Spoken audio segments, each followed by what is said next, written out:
I feel a lot like 17.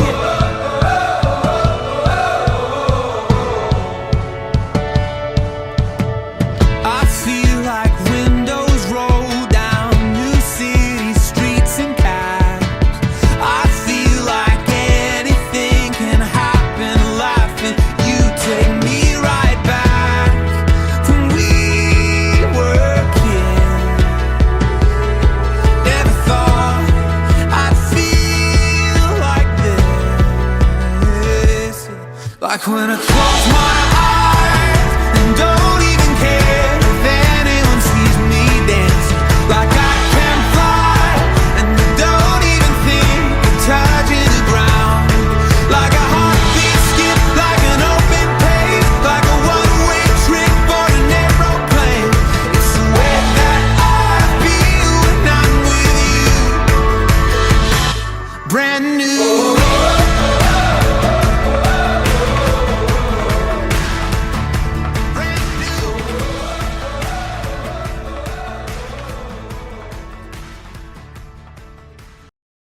Thank you very much.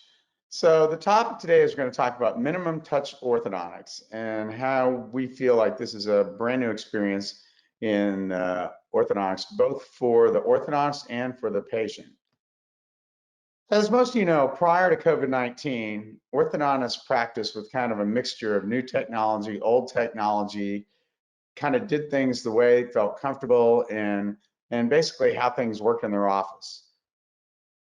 An example of this would be the Herbst treatment, where it would take 24 to 30 months, lots of visits for the patient, lab expenses, numerous repairs, all sorts of things that happen.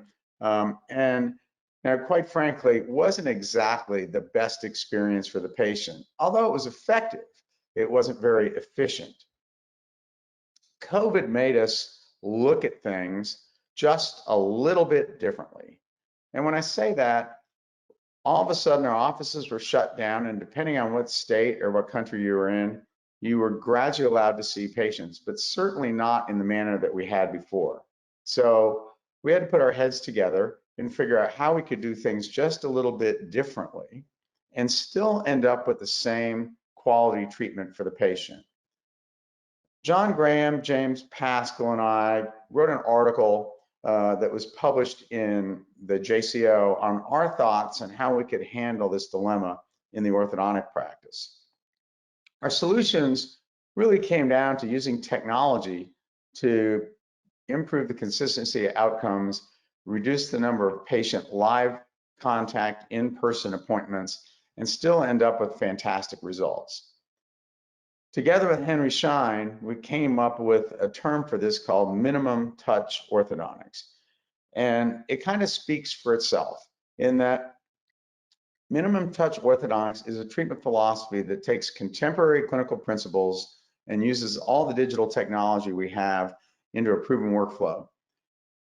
By doing this, we feel like we can get predictable results with fewer and shorter appointments, oftentimes reducing treatment times overall. So let's go into how we implement this. It starts with the first patient contact. They have to understand that we're using technology for their benefit. And so they have to understand that we can do a free virtual consultation. And this is not what a virtual consultation is. I found this on the internet, it's kind of humorous. But in fact, what we have to do is instruct the patient how they can get from A to B, and us as orthodontists still get the information we need. So on our website, we have instructions on exactly what they need to send us prior to their virtual appointment so that the orthodontist can review the information and then have an educated and informative meeting with them online. And this is how we do it, and it works very well. It integrates into our system, and we go from there.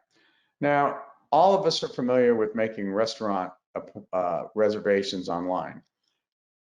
In order to meet the needs of the patient now, we also can have appointments made online for our orthodontic patients. And the beauty of this is not only can they pick the day and the time, but they can actually decide if they want a virtual visit or an in-person visit.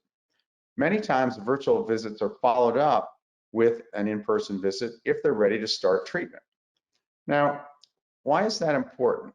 Well, we know from the data from OrthoFi that after the new patient exam, once they leave the office, the chances of them starting treatment goes down dramatically and very quickly. If you notice this graph at 45 days, it's dropped off tremendously. And not only has it dropped off, but if you look at the adult curve in orange, it drops off even faster. Now, this doesn't mean that the patients decided not to go to another orthodontist and not to have treatment with you. Most of the time, it means that something else has come up in their life and they have decided to put off orthodontic treatment till later. So we encourage patients to start the same day. And same day starts now improves the overall statistics and rate of return for the orthodontist. Anytime you average 100% into anything, obviously the average goes up. Now, we're not selling unnecessary treatment. The patients came into the office expecting to have orthodontic care. We just facilitate them starting that care while they're there in the office to avoid a second or third visit before they get started. We want that visit to be a positive experience. Imagine if you were all excited back in the day to get started with treatment. The first thing they do is they put this nasty impression material in your mouth. It's messy, it's unpleasant, no one enjoyed it. And now we can trade that off for digital impressions, otherwise known as intraoral scans. Our office has chosen to use the 3-shaped trios. We have 3 of them, ironically, but they're fast, they're efficient, and very comfortable. We pair that with our 3D printers.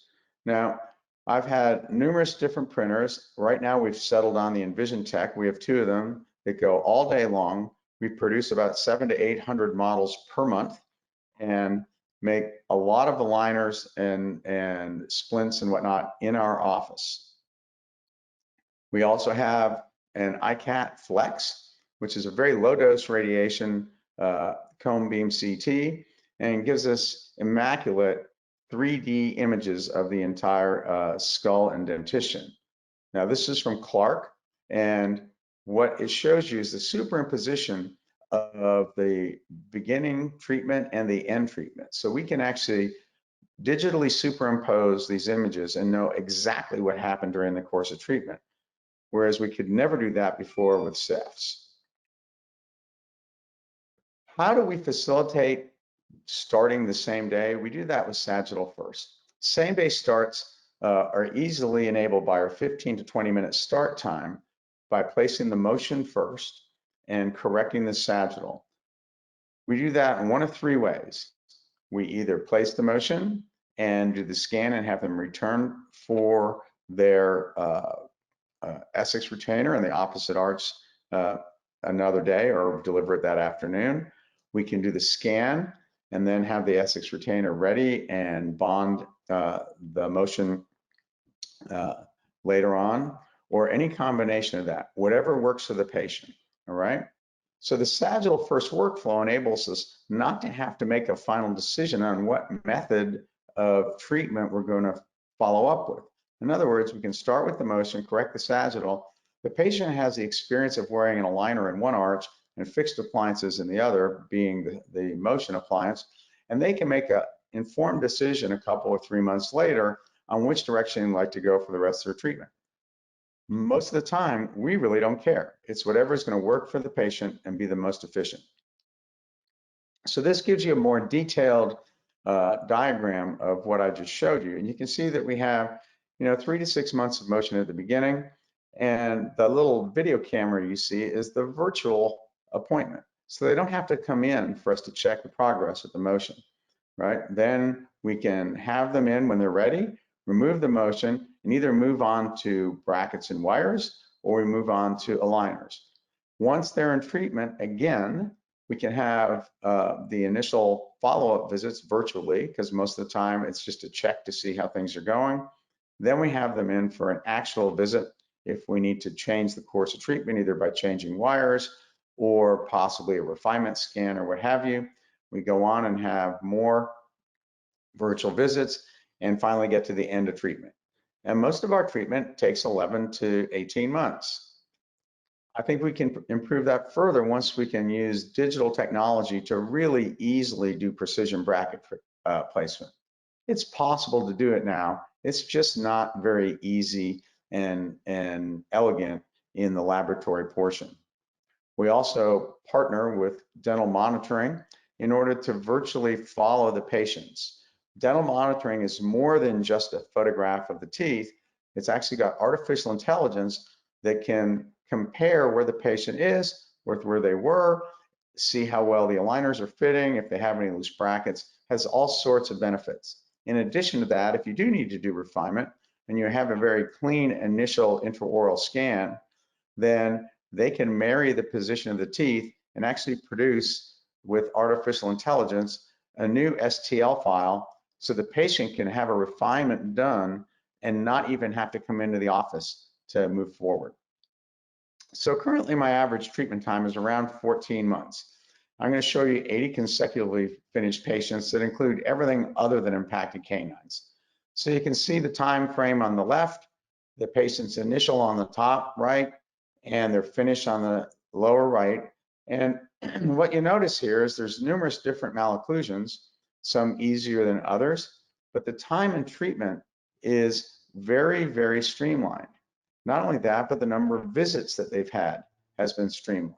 By using minimum touch orthodontics, we can deliver the same level of care and yet not interfere with the patient's lives and not have so many bodies running through the office. Think about it. If we have fewer visits, then we don't have to have as many staff members. We don't have to have as many people in the office at the same time.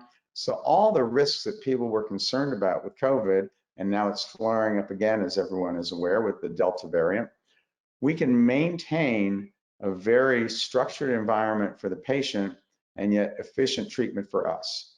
And so it's important for us to understand that by using technology, this works. This is not just some imaginary idea that no one has put into practice. Many of us are already using this, and we see this as the future of orthodontics because patients now are used to virtual visits and whatnot. How do we reach this end goal? We do it by error elimination. Proper planning and execution at the beginning produces a predictable patient experience and consistent end results. The blue line here represents just a visual of what we think of as minimum touch orthodontics. The gray line is the more traditional approach where patients would have to come into the office, you do adjustments, you fix problems, what Bill Profit used to call read and react on the way through treatment. We find by using technology to our advantage, we can make a more predictable process and therefore a straighter line to the finish. And as you can see, the finish line is shorter in many cases than the traditional approach. So speaking of traditional approach, let's look at the original brackets. So here we are with the original angle bracket, welded to a band or soldered to a band, I should say, had eyelets to control rotations. It was cumbersome. And a lot of people essentially use a variation of that still today. This is a patient that transferred in. I mean, look at the decay. It's just impossible to clean around. It's not comfortable for the patient. And so we want to eliminate all the things that can possibly go wrong. After more than 20 years, orthodontists still argue whether there's a benefit to using self-ligation. So let's look at it. In February of 2000, every manufacturer had some form of self-ligation, but there's still debate on whether it makes a difference. So we firmly believe that passive self-ligation does make a difference. At a meeting for the Cadebo, Bernard Melson is famous for saying a bracket is simply a handle on a tooth that allows the force from the wire to be delivered to the tooth. And that's true in its purest form, but that's also the same as saying a bracket is a bracket is a bracket. And the corollary to that is a tire is a tire is a tire. All these tires look similar, but their performance is totally different. It's rubber that transfers the force of the axle to the road and allows the car to move. If you take this tire and marry it to Model T, then that works great because they're synchronous and they work together. If you take this off-road tire and marry it to a Jeep, you can go places a Jeep could not go otherwise. Again, because they work well together. You take this Pirelli racing slick and put it on an Aston Martin Formula One that has a team of engineers on the other side of the world adjusting the car on the fly without the driver knowing it, and you have the most sophisticated motor vehicle on the planet. What that means is you can't just pick one technology and not marry it to the other. A wheelbarrow with a fancy wheel on it is still just a wheelbarrow. A baby buggy with chrome wheels and tires is still just a baby buggy. We need to marry what we're doing to have the benefit of both. So this is what we know we need in order to move teeth. That's been known for a long time. We know the amount of force that we need. We've known that since 1953. This is a 3D diagram of the types of NiTi wires and how much force they deliver. What we look at is the 27 degree and 35 degree. For those of you who are not familiar with it, 27 degree wire activates sooner. Room temperature is 25, which means as soon as you put it in the mouth, it's active. Body temperature is 37. So type 3 wires don't really become active until they are in the mouth and slowly activate. What happens when these wires activate? Well, copper NiTi wires are a crystalline form of alloy.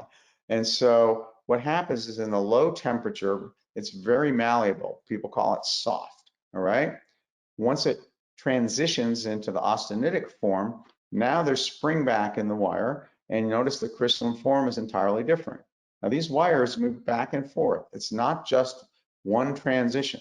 And that's important to understand because that's why patients will have a copper NiTi wire in, and several weeks down the road, they'll call the office to say one tooth suddenly got very tender. Well, that's because that section of the wire suddenly reactivated.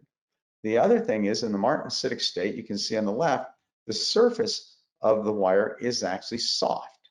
And so if you use a serrated instrument on that, you get these little scratches. What happens is that transitions from the martensitic to the austenitic and back and forth and back and forth, is those transitions now will cause those scratches to form a crack all the way through the wire, almost like using a glass cutter. And then these super flexible tiny wires will break in the mouth, and orthodontists wonder why it happened. It's because the staff member did not treat the wire properly and they've broken. What about different kinds of wire? Well, that's been looked at too. And so we now know that if you use a very inexpensive wildcat wire, you can level align the teeth with twin brackets, the same as you can with a copper NiTi wire. That's not true if you use passive self-ligation.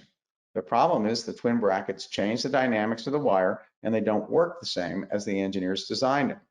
It's not that the brackets don't work and the wires don't work, they don't work well together is the thing. And that's something that's very difficult to study. So on the orthodontic simulator at the University of Alberta, the very small area in the middle, at the top, toward the middle top is the teeth. Everything else in there are sensors, and they can create any malocclusion and combine it with any type of brackets. So on the left are brackets tied in with O-rings with an 018 copper NiTi, and on the right you can see is passive self-ligation. You can look at this two videos and you can see the difference in the force levels, which are in red, and the directions of the forces being applied to the teeth. Same wire, same malocclusion, different brackets, totally different response to the wires. And that's what's important to know. The other thing is, what sort of brackets are we using? The brackets I used before I switched to SLX were supposedly straight wire, but they had all these bends in it. And there was an article that looked at this. It was very interesting. They took all the self-ligating brackets, put a 1925 wire and injected liquid plastic and hemi-sectioned the brackets. So you can see in this one how much slop or spin or play, whatever you want to call it, between the wire and the bracket. That means you put a bend in the wire, it doesn't necessarily come out in the treatment. This article looked at how accurately brackets are manufactured. And as it turns out, the carrier SLX brackets show the least difference in tolerances, which means they're the most accurately manufactured. If they're accurately manufactured, then we ask ourselves, does it make a difference? And yes, the improvements work. So on your left, you'll see patients that were treated when I was still using the old brackets. Now recognize that's when I was also using a Herbst appliance. When I switched to the sagittal first and SLX brackets, notice there's fewer bends and more subtle bends and shorter treatment times consistently. And so that's a benefit to the patient because we're not compensating for things all the way along. And when we look at bracket design, the question is, what are we trying to achieve? Well, the most aesthetic position of the upper incisor is with the tangent to the facial surface being 90 degrees to the floor. And so given the average occlusal plane, that's how Andrews came up with 7 degrees of torque, because that was the average difference. And so if we look at this, that's what we're trying to achieve a beautiful smile arc and have the teeth in the right position, both up and down, side to side, and axial inclination and torque. We do that with this bracket by carefully designing it. And so if we look at this, there's indications on how you can place it. And the most important thing is to understand that the bracket is supposed to be placed the middle of the slot on the FA point. What that does is result in the bracket being placed a little bit more gingival than most orthodontists are used to. That is how the bracket is designed and gets the most benefit out of it. So on the left, you can see it's more traditional placement, more incisal, and on the right is the proper placement where it's right on the FA point. You can change the smile arc simply by varying the height of the bracket a little bit, going from posterior to anterior. You don't need any wide swings in the position of the brackets. It's very subtle. By having full width coverage of the bracket slot with the door, we end up having good control. We also have different widths for different size teeth, and that's important to know. We've looked at how the nickel titanium wire works with these brackets, and that's been studied. And as it turns out, NiTi wires perform as the engineers designed them when they use self-ligation.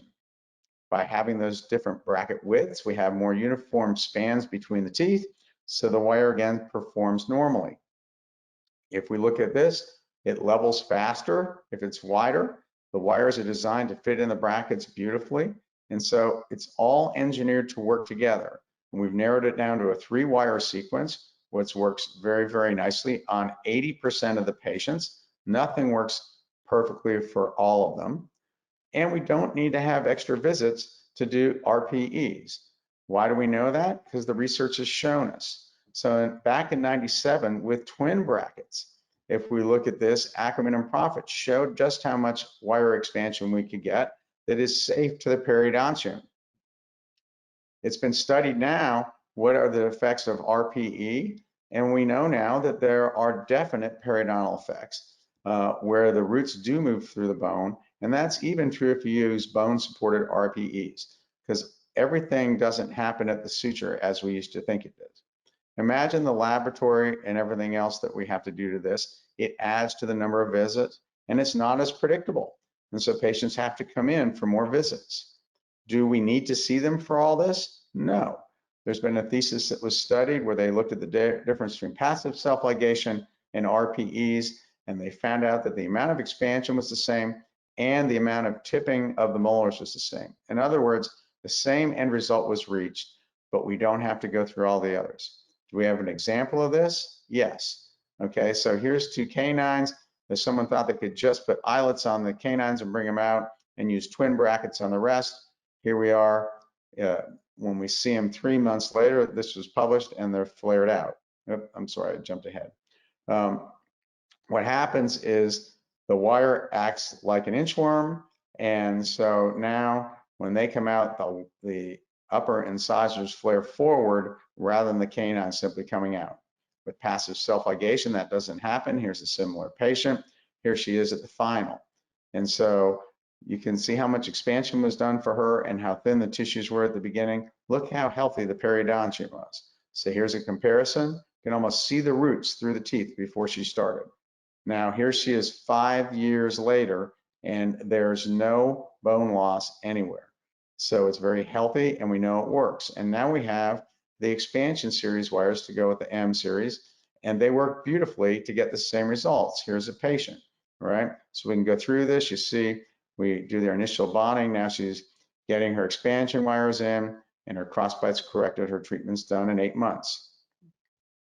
Here's another patient who's an adult. We go through the process. We're open space for some cosmetic bonding, and you can see how much expansion we've gotten in the upper arch in an adult only with arch wires. Nothing was needed. What about Brody bites? This is also beautiful. You can flip-flop the wires, and in this case, we corrected a little bit, then we got his sagittal corrected once he had some occlusion, and then we move on, flip the wires, and now we have his final. All right. This is one of the most difficult malocclusions for an orthodontist to correct, but now with the technology we have, it's very easy. We don't need variable torques. Why not? Because we're not pulling lots of rubber bands and having these teeth move to places with rubber bands. So we don't need to counteract that force with class 2 or class 3. So we know the sagittal first and proper use of rubber bands that we get there much faster. So here was our 10-month treatment workflow, all right? And here's an example going through the process, all right? He's had his motion, and now he's going through this, and you can see everything's finished, and start to finish was 9 months, all right? That's what we expect to see every time. Now, with the new arch wire sequence, we can reduce that even more. So here's a young lady, again, sagittal first, go through correcting her sagittal, wires go on, we go through the process, and there she is 10 months start to finish. That's what we want every single time, and it's achievable. Here's another patient to show you it's just not one off. We can go through M2, M 10 months, and he's all done. Again, beautiful end results. That's what we expect. So these are the wire sequencing protocols. When we use ceramic brackets, then we have to use a 1925 copper nitide before we transition to the CNA. And here she is 3 months in treatment because she was simply a retreat where one tooth had relapsed. Here's another patient, similar thing. We go through 5 months in treatment. Now she's in her 1925 copper nitide, 10 months total. That's before the periodontist revised her gingival tissue there. So again, we know we can go through this. What happens on the schedule when we're this efficient? Well, this is a junior high school or middle school where you have 2 classes, all the desks, everything else designed for all those classes. This is how busy the lunchroom is.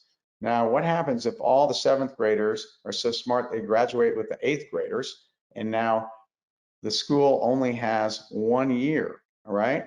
This is how not busy it is. So as we improve the time in treatment, reduce the number of appointments, there's less bodily traffic in the office, gives us a bigger opportunity for a quality finish, better access to care, less stress on the doctor and the team. We also do this by utilizing technology to eliminate appointments at the end. So we'll do a scan when they're pretty much finished. We'll remove the brackets virtually, and then we will do a couple of stages of aligners to finish them and get them out of treatment. So what happens now with payment? We know what that data is as well. When patients stop paying, it's not because they finished treatment early. It's because something happened in their life that they couldn't meet their commitment. If they've had a good experience, they will pay the orthodontist. When they stop paying generally in the first 45 to 90 days, not after they're finished. This is just one group of my patients that we looked at, 183 D-bonds. Of those, 6 were delinquent, and recognized that means they didn't pay me anything. They just didn't pay their whole bill. So we don't chase them anymore. It's not worth it because we have more room in the practice to start new patients, all right? So the question is, will you reimagine your practice? What does the future look like? And will you be prepared? Thank you.